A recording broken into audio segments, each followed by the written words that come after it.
अगर आपका मन भी बार बार भटकता है तो यह कहानी आपकी जिंदगी बदल देगी। एक लड़के ने सिर्फ एक गिलास पानी से अपनी किस्मत बदल दी। यह गलती हर स्टूडेंट करता है और यही उसकी असफलता की वजह बनती है। तो चलिए कहानी शुरू करते हैं। एक छोटे से गांव में कबीर नाम का एक लड़का रहता था। वह समझदार था, तेज दिमाग वाला था, लेकिन उसकी सबसे बड़ी कमजोरी थी ध्यान की कमी। उसका मन कभी एक जगह नहीं टिकता था। जब वह पढ़ने बैठता था तो थोड़ी देर बाद उसका ध्यान खेलों की तरफ चला जाता था। कभी मोबाइल की याद तो कभी दोस्तों की। काम शुरू करता लेकिन पूरा होने से पहले ही मन भटक जाता था। कबीर के पिता यह सब देखकर अक्सर समझाते, बेटा तुम्हारा मन एक बेकाबू घोड़े की तरह है, अगर इसे संभाला नहीं तो यह तुम्हें गलत रास्ते पर ले जाएगा, लेकिन अगर तुमने इसे काबू में कर लिया तो यही मन तुम्हें ऊंचाइयों तक पहुंचा देगा। कबीर यह बातें सुन तो लेता लेकिन कभी गंभीरता से नहीं सोचता।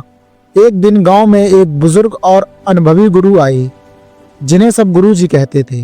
वे युवाओं को सही दिशा देने और उन्हें सफल बनाने के लिए प्रसिद्ध थे। कबीर के पिता कबीर को गुरुजी के पास ले गए और उसकी समस्या बताई।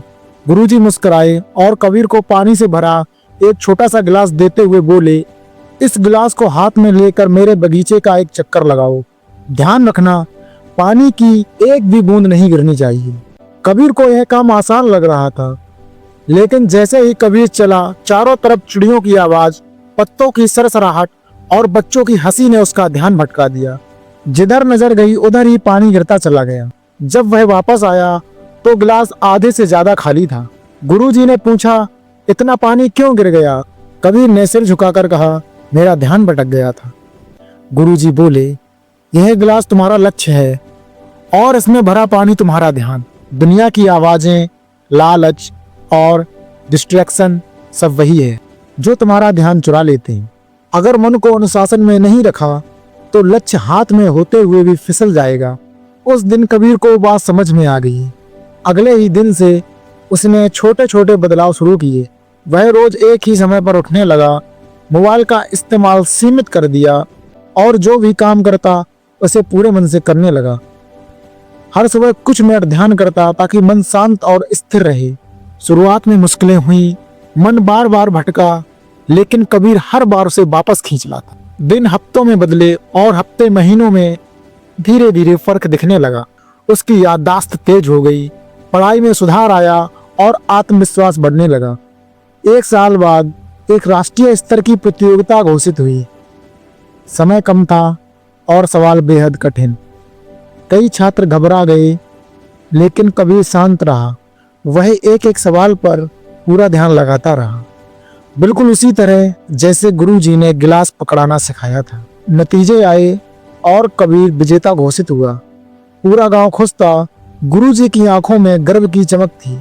कबीर ने साबित कर दिया था कि अनुशासित मन, प्रतिभा, किस्मत और बुद्धि सबसे अधिक शक्तिशाली होते हैं। उस दिन के बाद कबीर को लोग विजेता के नाम से जानने लगे। अगर आज इस कहानी ने आपके दिल में थोड़ी सी भी प्रेरणा जगाई है तो उसे यूं ही मत जाने दीजिए। इस वीडियो को लाइक करें, इसे उस इंसान तक पहुंचाएं जिसे उम्मीद की जरूरत है। हाँ, और चैनल को सब्सक्राइब करें ताकि हम साथ साथ आत्मबल और सफलता की यात्रा पर आगे बढ़ सकें। याद रखिए, आपकी सफलता की नई कहानी उसी दिन शुरू होती है जिस दिन आप अपने मन को अनुशासन में लाने का फैसला करते हैं। तो शुरुआत आज से करें। तो दोस्तों, इस वीडियो में बस इतना ही। मिलते हैं अगली वीडियो में। तब तक बने रहिए हमारे YouTube चैनल इंस्पायर कहानी पर। धन्यवाद।